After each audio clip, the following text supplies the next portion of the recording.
साथियों, मित्रों, आप सबका स्वागत है YouTube चैनल ग्रहलोक में। मैं पंडित लोकेश पालीवाल आपके समक्ष उपस्थित हूँ वृश्चिक राशि का फलादेश। जी हाँ, जो कि 15 सितंबर से 21 सितंबर तक का रहेगा साप्ताहिक फलादेश। इस सप्ताह में क्या विशेष है? आपको अपने स्वास्थ्य का ध्यान रखना है और कर्म क्षेत्र पर विशेष दृष्टि रखनी है। ये दो चीजें अगर बैलेंसिंग करते हैं, निश्चित तौर पर यह सप्ताह आपके लिए उमंग भरा रहेगा। तो हम सारी गणनाएं कैसे करते हैं? कि चंद्रमा से करते हैं। चंद्रमा जिस जिस राशि में जाता है वह वहां वैसे वैसे वो फल प्रदान करता है। तो चंद्रमा कौन कौन सी राशि पे जा रहा है, विचरण कर रहा है आपकी कुंडली पे, आपकी राशि के अनुसार? तो अष्टम भाव में, फिर नवम भाव में, दसम भाव में और आय भाव में, यानी मिथुन, कर्क, सिंह, कन्या राशि पर रहेगा। सर्वप्रथम आपको आकस्मिक धन लाभ के चक्कर में नहीं रहना है। स्वास्थ्य का ध्यान रखना है, दुर्घटना नहीं घटे, स्वास्थ्य मजबूत रहे, इसके ऊपर विशेष चिंतन रखना है। फिर जब चंद्रमा यहां आ जाएगा तो आपके लिए विशेष बात है, भाग्य से आपके सारे कार्य स्मूथली हो जाएंगे। भाग्य पर विश्वास रखें, आपके विचारों में स्थिरता रहनी चाहिए और नकारात्मकता नहीं रहनी चाहिए, पॉजिटिव रहने चाहिए आप, तभी संभव रहेगा।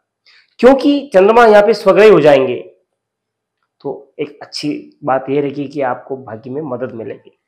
फिर जब यहां आएंगे चंद्रमा, तब विशेष योग बन रहा है, राजयोग बन रहा है। राजयोग भंग भी हो रहा है, बन भी रहा है और भंग भी हो रहा है। क्यों? कि केंद्र और त्रिकोण के संबंध बन रहे हैं। केंद्र और त्रिकोण के संबंध, केंद्रेश यानी शुक्र और त्रिकोण यानी चंद्र, तो दोनों दसम स्थान पर गए हैं। तो अपने जीवन साथी से, अपने कर्म क्षेत्र से, अपने भाग्य से आपको इन जगह से लाभ की स्थिति रहेगी। अपने विचारों को अनुकूल रखें, शेयर करें, बात करें तो लाभ का जो स्थिति है वो सही रहेगी। बाकी विचार नहीं रखेंगे, व्यक्त नहीं करेंगे, मन ही मन रहेंगे तो कुछ नहीं हो सकता। कैसे करें, क्या करें, तो ये अपने अभिष्ट जन से चर्चा करें, अभी तो अच्छा रहेगा। विशेष रूप में अपने परिवार में जो बुजुर्ग हैं, बड़े हैं, उनसे कुतर्क ना करें, उनकी बात सुने, उनकी बात फॉलो करें, तो निश्चित तौर पर आपको लाभ विशेष ही रहेगा। फिर जब चंद्रमा यहां आ जाएगा तब भी आपकी आमदनी में विशेष स्थिति रहेगी, लाभ की स्थिति रहेगी।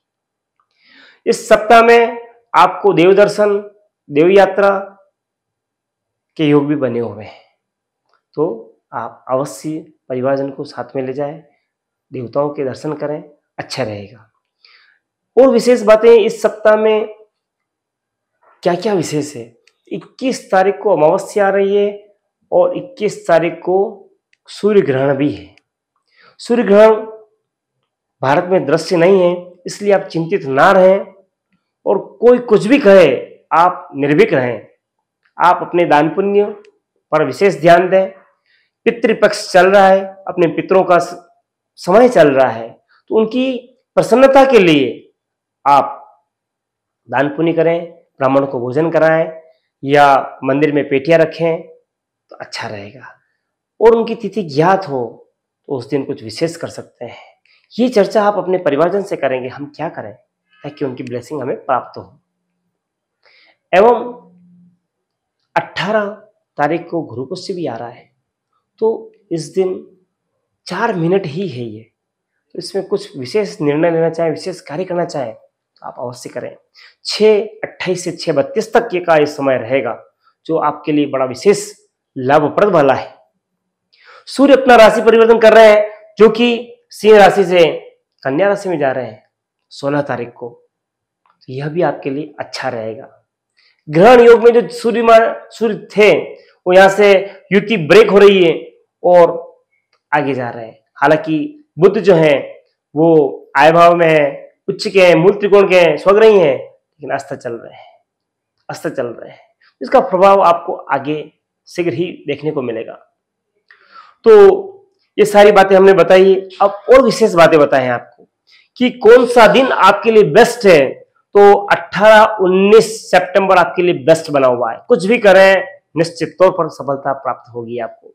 फिर बात करें कौन सा कलर आपके लिए अच्छा रहेगा, तो निश्चित तौर पर हम कह सकते हैं रेड कलर है, ऑरेंज कलर है, ये आपके लिए बहुत ही शुभ रहेगा।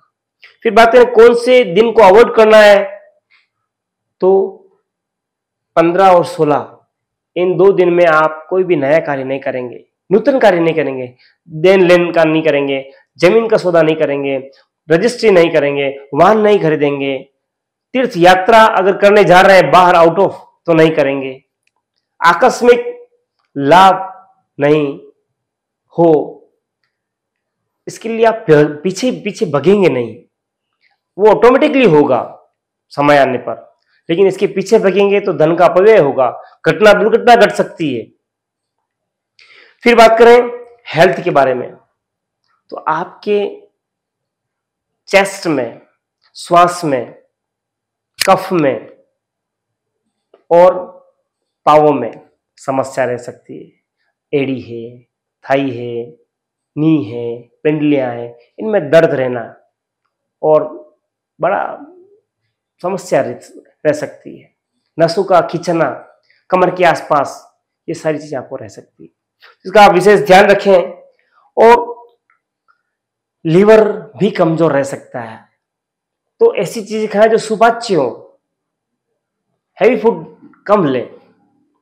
फिर लव की बात करें, यदि आप युवा हैं और लव के पीछे लगे हुए हैं, तो लव के अधिपति बने हुए हैं बृहस्पति, जुपिटर और अष्टम स्थान पे गए हैं, तो स्थिति मध्यम है, बिलो है। फिर बात करें रिलेशन की, आपके रिलेशंस लग्न से देखे जाते हैं, राशि अधिपति मंगल अपने स्थान से द्वादश व्ययभाव में गया है, तो रिलेशंस मध्यम रहने वाले हैं। सोच समझकर बोलें, सोच समझकर व्यवहार करें, जितनी जरूरत है उतना ही आप बोलें, अन्यथा रिलेशंस प्रभावित रहेंगे आपके। फिर बात करें कैरियर की, कैरियर में जो समय चल रहा है वो ठीक नहीं चल रहा है, अप एंड डाउन बहुत आ रहे हैं। सीधा काम करेंगे तो मुश्किल रहेगी, निश्चित तौर पर आप कुछ अलग सोचें, तब ही संभव है कि लाभ की स्थिति विशेष रहे। क्यों कि कर्म भाव में केतु, शुक्र, सूर्य बने हुए थे, इस वजह से ये स्थितियां बनी है। हम बात करें मैरिज की, यदि आप युवा हैं और शादी के इच्छुक हैं, तो अभी आपके विवाह के योग न्यूनतम बने हुए हैं, आपको विशेष प्रयास करने पड़ेंगे। आप मांगलिक हैं, अभी वर्तमान समय में साप्ताहिक कुंडली में मंगल द्वादश भाव में सप्तम पर दृष्टि है, इस वजह से मांगलिक योग भी बना हुआ है।